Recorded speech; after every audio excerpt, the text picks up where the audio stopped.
ഇന്ന് കിഴങ്ങും മട്ടറും തക്കാളി കൊണ്ടൊരു കറി വയ്ക്കാൻ പോകണേ. ഇവിടെ ആലു മട്ടർ എന്നൊക്കെ അതിന് പറയുന്നത്. നമ്മൾ ഉണങ്ങിയ മട്ടർ വരില്ലേ, അതിൻ്റെ പട്ടാണിയുടെ പച്ചയാണ്. ഇത് തണുപ്പായതുകൊണ്ട് പെട്ടെന്ന് കിളിർത്ത്. പിന്നെ അതിലേക്ക് വേണ്ടത് ഒരു 2 കിഴങ്ങ് ഞാൻ എടുത്തിട്ടുണ്ട്, കുറച്ച് മട്ടർ, ഒരു തക്കാളി, ഒരു 3 പച്ചമുളക്, നല്ല എരിവുള്ളതാണ്. പിന്നെ അതിലേക്ക് വേണ്ടത് ഒരു മീഡിയം സൈസ് സവാള എടുത്തിട്ടുണ്ട്, കുറച്ച് ഇഞ്ചി, കുറച്ച് വെളുത്തുള്ളി. ഇനി നമുക്ക് കറി ഉണ്ടാക്കാൻ പോവാവേ. ഇതിലേക്ക് ഞാൻ ചെറിയ ജീരകം, കടുക്, ഒരു 2 പട്ട, 2 ഗ്രാമ്പൂ, 2 ചെറിയ ഏലക്ക, ഇത്രയും കൂടിയാണ് ഇട്ടൊന്ന് പൊട്ടിക്കുവാണേ. ഇതിലേക്ക് വെളുത്തുള്ളി ഇഞ്ചി കൂടി ചേർത്ത് കൊടുത്തിട്ടുണ്ട്. എന്നിട്ട് ചെറുതായിട്ടൊന്നും വഴറ്റാം. പച്ചമുളക് കൂടി ഇട്ട് കൊടുക്കാമേ. പച്ചമുളക് കൂടെ ചേർത്ത് ഒന്ന് വഴറ്റുവാണേ. ചെറുതായിട്ടൊന്ന് വഴണ്ടി കഴിയുമ്പോൾ നമുക്കതിലേക്ക് സവാള കൂടി ചേർത്ത് കൊടുക്കാമേ. സവാള കൂടി ചേർത്ത് ഒന്ന് ഇളക്കി കൊടുക്കാം. അതിലേക്ക് ഒരു ചെറിയ സ്പൂൺ ഉപ്പ് കൂടി ചേർക്കാം.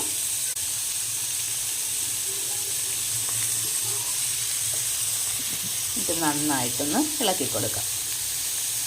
ഇതിലേക്ക് നമുക്ക് ചെറിയ സ്പൂൺ ഒരു മഞ്ഞൾപ്പൊടിയും കൂടി ചേർത്ത് വെച്ച് ഒന്ന് വഴറ്റിയെടുക്കാമേ.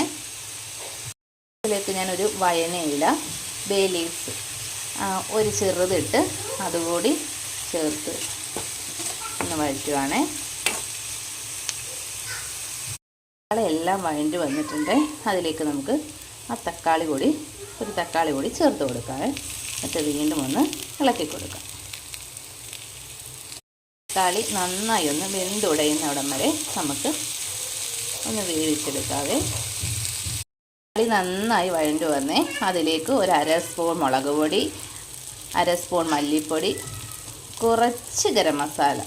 മസാല നമ്മൾ പട്ടയും ഗ്രാമ്പും ഒക്കെ ചേർത്തിട്ടുള്ളത് കൊണ്ട് ഇത്തിരി മസാല കൂടി ചേർത്ത് നന്നായിട്ട് ഇളക്കാമേ.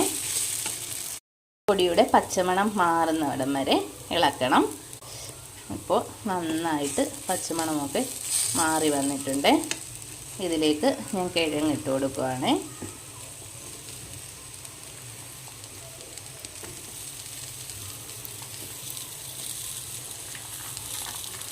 മട്ടർ ഇട്ട് കൊടുക്കുകയാണ്.